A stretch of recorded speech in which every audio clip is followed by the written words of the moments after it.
우리는 하나님의 계획과 섭리라고 하는 것을 다 이해할 수 없습니다. 성경을 읽다 보면 거북한 장면도 많아요. 왜 이런 것들까지 하나님께서 성경에 기록해 놓았을까?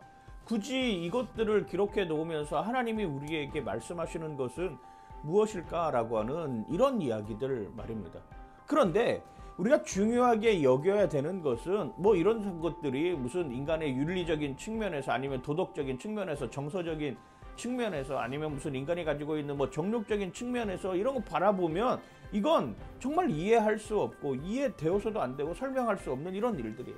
그런데 어쩌면 유다를 통해서 이루시고자 하는 하나님의 계획과 섭리라고 하는 것, 유다의 마음이 신앙 공동체에서 떠나는 삶에서 다시 신앙 공동체로 돌아올 수 있는 여지, 죄의 회개를 보여주는 삶의 방식, 그리고 구원의 자리에서 하나님이 유다를 통해서 유다 계보를 통하여서 예수 그리스도의 탄생을 우리에게 이야기해주고 있는 여건 속에서 이해해야지만이 어쩌면 창세기 38장을 이해할 수 있을 것입니다. 내 생각으로, 내 판단으로, 내가 가지고 있는 도덕적 기준, 윤리적인 기준에 의해서 창세기 38장을 이해하기 시작하면 이건 말도 안 되는 이야기예요. 막장 드라마도 이런 막장의 드라마는 없습니다. 그러나 그 막장의 드라마도 역전시키는 하나님의 섭리와 계획하심이 있다라고 하는 것, 그리고 그 구원의 계보를 통하여서 하나님은 예수 그리스도를 우리에게 보여주신다라고 하는 것을 기억하면서 우리는 창세기 38장으로 넘어가야 된다라고 하는 거예요.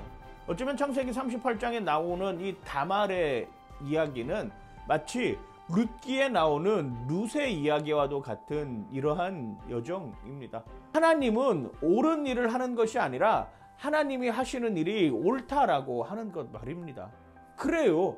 하나님은 내가 내 편에서 생각하기에 어떻게 시아버지와 며느리가 저런 부적절한 관계를 통해서 예수 그리스도를 낳을 수 있습니까? 라고 이야기하지만 하나님은 하나님이 하시는 일이 옳다라고 하는 그 마음으로 하나님의 섭리와 계획을 오늘 우리에게 보여주고 있는 것이죠.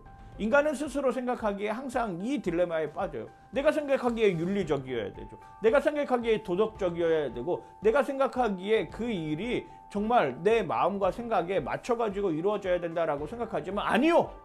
하나님은 오히려 그 반대의 경우를 통해서 구원의 역사를 이룬다라고 하는 것입니다. 그래야 저와 여러분들을 같은 죄인이 십자가의 보혈의 은혜로 살아날 수 있다라고 하는 것입니다.